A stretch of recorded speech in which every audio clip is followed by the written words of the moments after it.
Popeye मन घड़त नहीं बल्कि एक सच्ची कहानी। असली पोपाय कौन?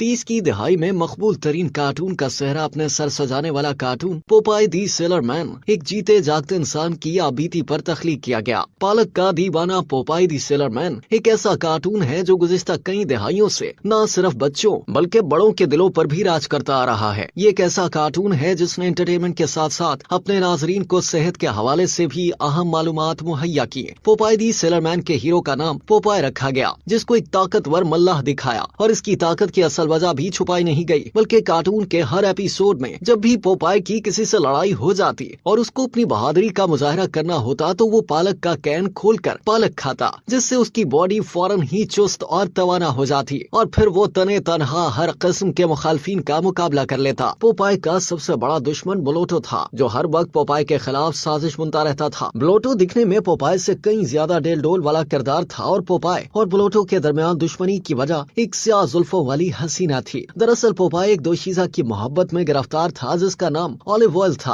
और वो उसके लिए हर किसी से लड़ने को तैयार रहता था, लेकिन ब्लोटो को भी ऑलिव पसंद थी और उसको हासिल करने के लिए ब्लोटो को पोपाय को रास्ते से हटाना लाजमी था। पोपाय का हर दिल अजीज किरदार कॉमिक निगार इजी क्राइसलर सेगर की तख्लीक है, जो सबसे पहले साल 1929 में एक कॉमिक स्ट्रिप्स की सूरत में अखबार में शाया हुआ था। साल 1933 में पोपाय को एक कार्टून सीरीज थंबल थिएटर में पेश किया गया, जिसके बाद पोपाय को वो शानदार कामयाबी हासिल हुई कि ये 30 से 60 तक की दहाई में सबसे मकबूल तरीन कार्टून का सेहरा अपने सर सजाए बैठा रहा। अगरचे ज्यादातर लोग इस कार्टून की कहानी को इंसानी तख्लीक समझते हुए मन घड़त कहते हैं, लेकिन हकीकत इसके बरक्स है, जिसके मुताबिक पोपाय कोई मन घड़त कहानी नहीं बल्कि एक इंसान की सच्ची कहानी है। असली पोपाय कौन? दरअसल पोपाय के तख्लीककार इजी क्राइसलर सेगर ने इंग्लैंड के शहर चेस्टर में परवरिश पाई, जहां कम उम्री में उनकी मुलाकात एक ऐसे मल्लाह से हुई जो लड़ाई झगड़ों और अपनी बहादुरी के किस्से सुनाने के सबब मशहूर था। उस शख्स का नाम फ्रैंक रॉकी फेजल था, जो 1868 में पोलैंड में पैदा हुआ और बचपन में अपने वालिदैन के साथ हिजरत करके अमेरिका के एक छोटे कस्बे इलिनॉइस में रहने लगा। रॉकी समुद्र को अपनी नौकरी का मकाम बनाते हुए मर्चेंट मैरीन में मल्लाह बन गया और 20 साल बाद रिटायर्ड हो गया। मर्चेंट मैरीन से रिटायरमेंट के बाद चेस्टर में एक बार में बतौर बाउंसर भर्ती किया गया, जहां उसका काम किसी भी बिगड़ती सूरत हाल को संभालना था। उस नौकरी के साथ ही रॉकी की शोहरत एक ऐसे शख्स के तौर पर हुई जो हर वक्त लड़ने में मसरूफ रहता और ज्यादातर लड़ाइयों को जीत जाता। उन लड़ाई झगड़ों के सबब रॉकी की आंखें सूजी रहती थी, जिससे उसके कार्टून के किरदार का नाम भी पोप आई यानी सूजी हुई आंखें से मेल खाकर पोपाय रखा गया। रॉकी सिगरेट नोशी का आदी था और मुंह में सिगार होने के सबब वो होंठों की एक जानिब से ही बात किया करता था। रॉकी बतौर बाउंसर अपने फराइज सर अंजाम देने के अलावा अक्सर व बेशतर लोगों को अपनी पहली नौकरी यानी बतौर मल्लाह समुद्र पर जिंदगी गुजारने के दिलचस्प किस्से सुनाया करता।